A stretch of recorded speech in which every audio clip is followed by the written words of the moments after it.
और गरियाबंद में रेत माफियाओं के हौसले बुलंद हैं। निर्माणाधीन इंटेक वेल के कॉपर डैम को ध्वस्त किया है। तेल नदी सैंड्राज से सुपेबेड़ा के लिए पेयजल की सप्लाई का काम हो रहा था और बहुचर्चित किडनी प्रभावित गांव सुपेबेड़ा के लिए योजना का ये काम चल रहा है। दूषित पानी पीने से सुपेबेड़ा के लोग किडनी की बीमारी से ग्रसित हो रहे हैं। 130 से ज्यादा ग्रामीणों की इस क्षेत्र में मौत हो चुकी है और उसके बाद यहाँ पर लगातार बेहतर जल लोगों को उपलब्ध हो उसके लिए प्रशासन काम कर रहा है। लेकिन फिलहाल जो रेत माफिया हैं उनके हौसले बुलंद है। निर्माणाधीन इंटेक वेल की कॉपर डैम को ध्वस्त कर दिया है। तेल नदी सैंडा से सुपेबेड़ा के लिए पेयजल की जो सप्लाई का काम चल रहा था उस लाइन को ध्वस्त किया है और जो गांव है यहाँ किडनी प्रभावित लोग बहुत ज्यादा हैं। 130 लोगों की मौत होना बताया गया, ये आंकड़ा है इस गांव में। और दूषित पानी पीने से सुपेबेड़ा के लोग जहां किडनी की बीमारी से ग्रसित हो जाते हैं।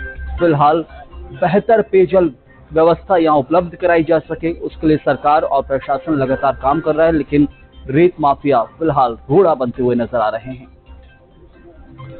और ज्यादा जानकारी देंगे हमारे संवाददाता मनमोहन इस वक्त हमारे साथ हैं। मनमोहन, ये पूरा मामला विस्तार से बताइए कि रेत माफिया इस वक्त जहां पेयजल व्यवस्था जो अच्छी और बेहतर मिले इस क्षेत्र में वो सरकार और शासन काम कर रही, लेकिन रेत माफिया रोड अटका रहे हैं। बिल्कुल, देखिए संयम जी, मैं स्पष्ट बता दूं कि ये पूरा मामला गरियाबंद जिले के देवभोग ब्लॉक की है। देखिए, किडनी प्रभावित गांव सुपेबेड़ा, जहां पर जो ग्रामीण हैं वो काल के गाल में समाते जा रहे हैं और वहां का दूषित पानी पीने से अब तक 130 से ज्यादा ग्रामीणों की मौत हो चुकी है किडनी की बीमारी से।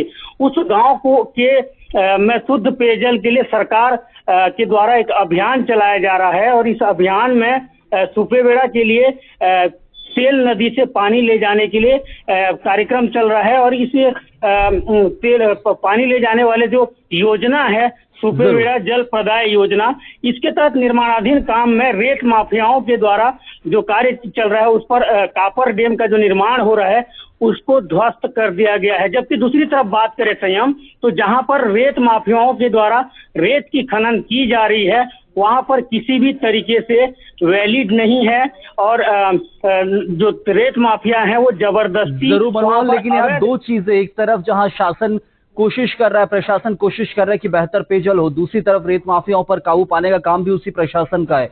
तो क्या कुछ कह रहा है प्रशासन और पुलिस उस क्षेत्र में अब तक?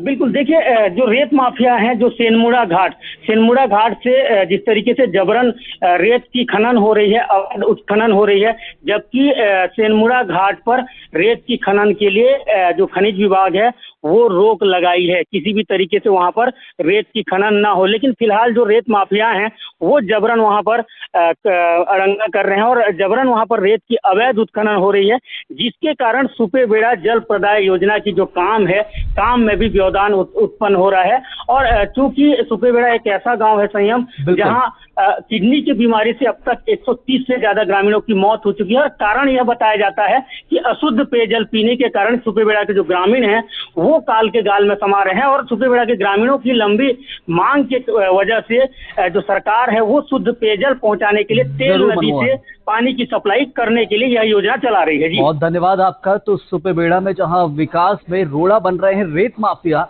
एक तरफ विकास की जिम्मेदारी भी जो है प्रशासन और शासन की है कि कैसे गांव तक विकास पहुंचे, लोग किडनी की बीमारी से ग्रसित हैं, जान और ना जाए, शुद्ध पेयजल मिले। लेकिन फिलहाल रेत माफिया पर काबू पाने के लिए कुछ योजना बनानी होगी शासन को, क्योंकि यहाँ पर हौसले बहुत बुलंद हैं, तस्वीरें भी बयां कर रही हैं।